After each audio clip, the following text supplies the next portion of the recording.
Be disciplined every day. When you set up the disciplines that give your life structure, miracles can happen. Multiplied. And I'm telling you, anybody who wants to make a drastic change in their income can do it. I was broke at age 25 and a millionaire at age 31. Everything around me was the same. I changed. I refined my philosophy. I read the books. I took the classes. Started looking at life a little differently. I'm telling you, it works. Every new discipline affects all your other disciplines. If you'll get some new things going, make some calls you've never made before. Step up your activity level. Step up your labor level.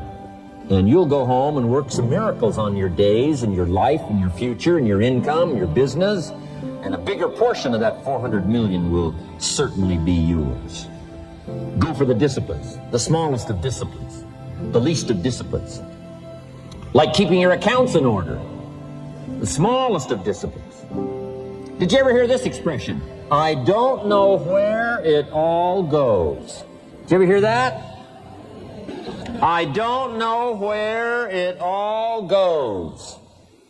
But here's the key. One of the greatest extraordinary phrases that's ever been written from antiquity says, if you'll be faithful, if you'll be disciplined when the amounts are small, we'll make you a ruler, give you a position of authority when the amounts are many.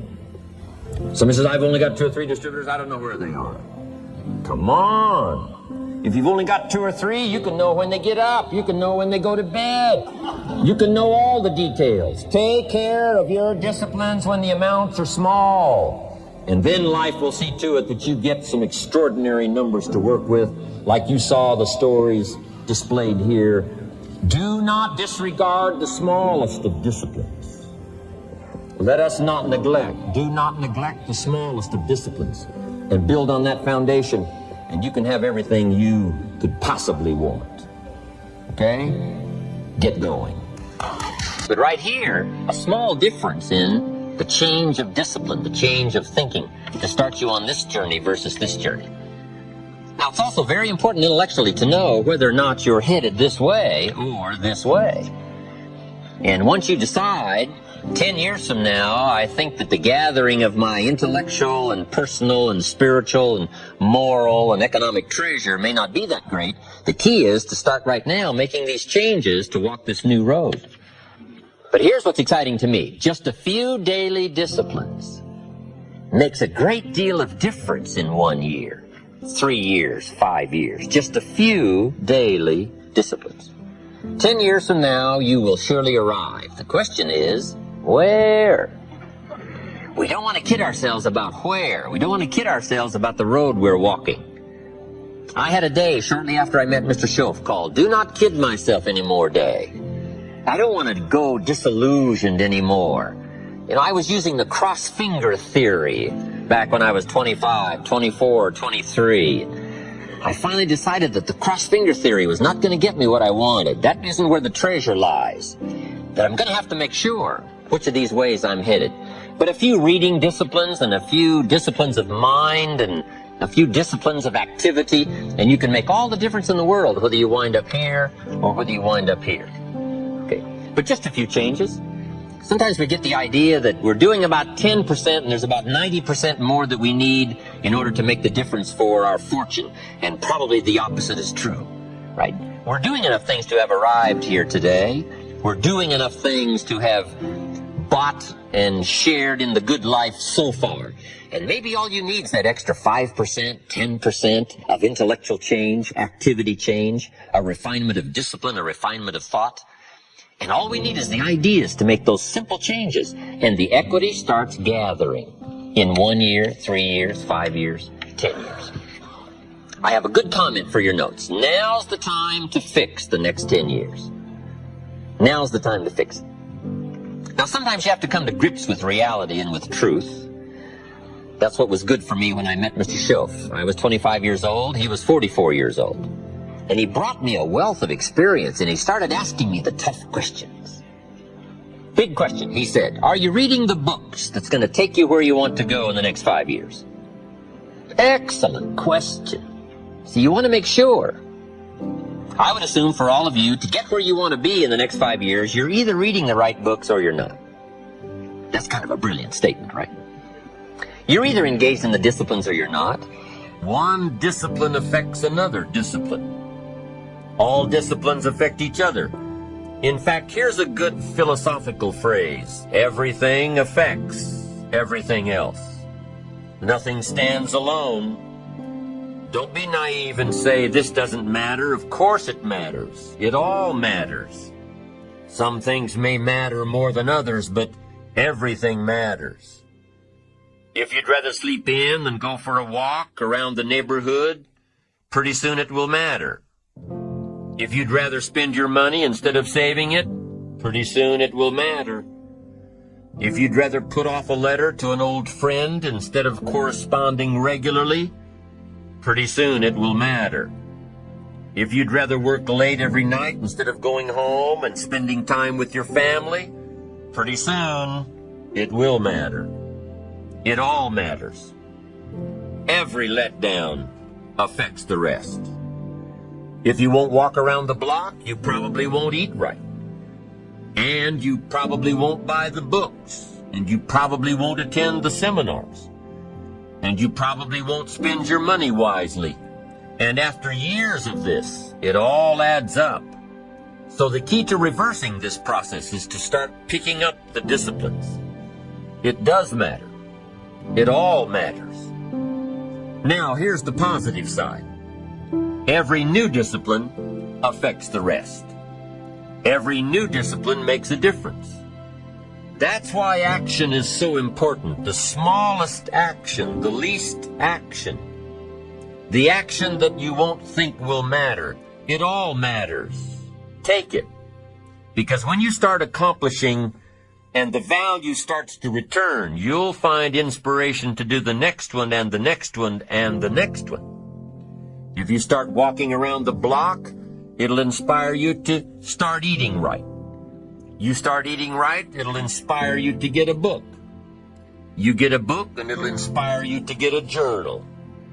You get a journal and it'll inspire you to develop some skills. Disciplines affect each other. Lack affects the rest of your life. The key is to diminish the lack. One of our greatest temptations is to just ease up a bit, to do just a little bit less than you're capable of, to take a little break. Somebody says, it'll just affect my sales. No, it'll affect your consciousness. It'll affect your philosophies. It'll affect your home life. It'll affect everything. No, you can't ease up a bit. That's what vacations are for. When you're at work, work. When you're on vacation, rest. Wherever you are, be there.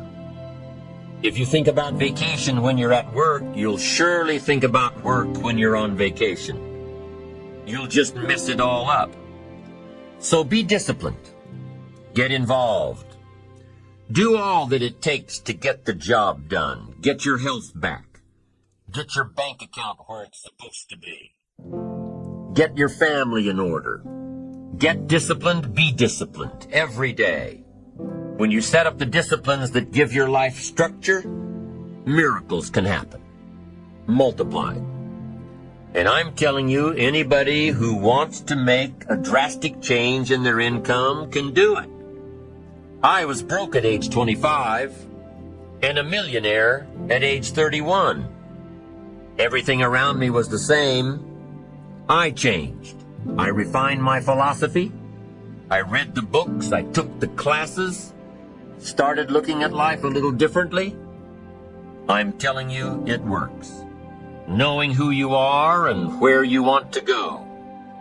Accumulating the knowledge and being prepared for opportunities that come your way. Taking responsibility for your own life. Taking responsibility for whatever happens to you. Knowing that you have made the conscious decisions that are now affecting your life. That what's happening in your life is the direct result of your activity. Counting on you. Ambition at the daily level. Knowing that you can reach your goals one step at a time, one day at a time, one activity at a time. and doing everything it takes to get there every day. Consistently being able to create opportunity and consistently being able to take advantage of it. Appreciate your accomplishments. Appreciate your potential. Knowing that in one day you completed all you set out to do. Fueling your ambition by fueling your appreciation of yourself.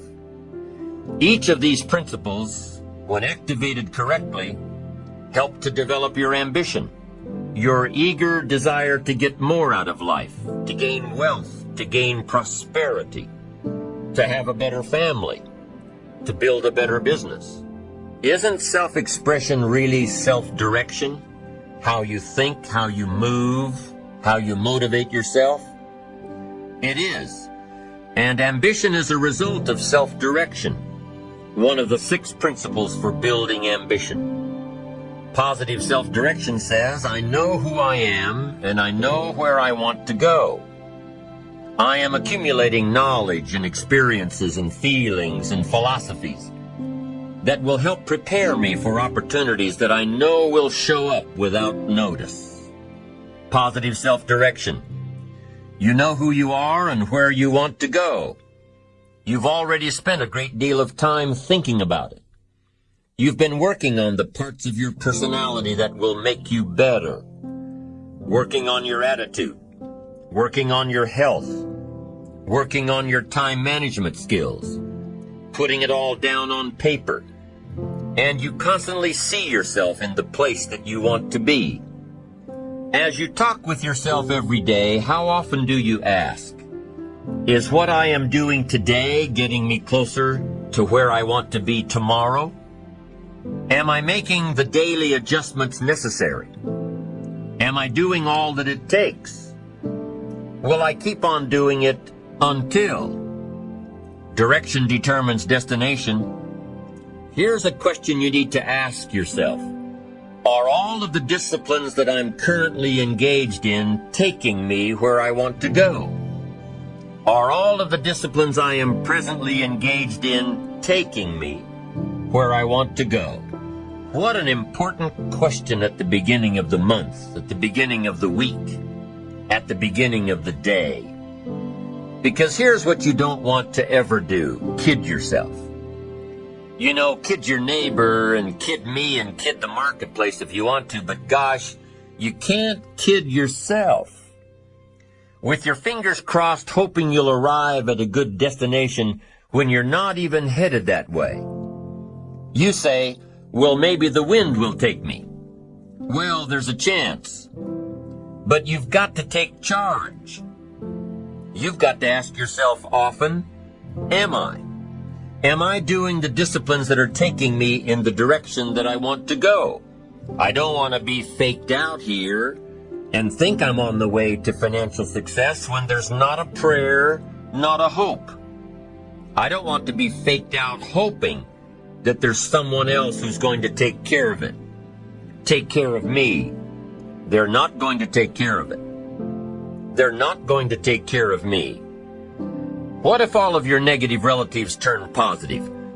What'll that do for your fortune and your future? Not much.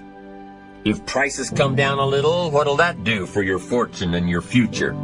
And your sophistication and your culture? What'll that do? Not much. If the economy gets a little better, what'll that do? Answer, not much. If you don't make plans of your own, you'll fit into someone else's plans.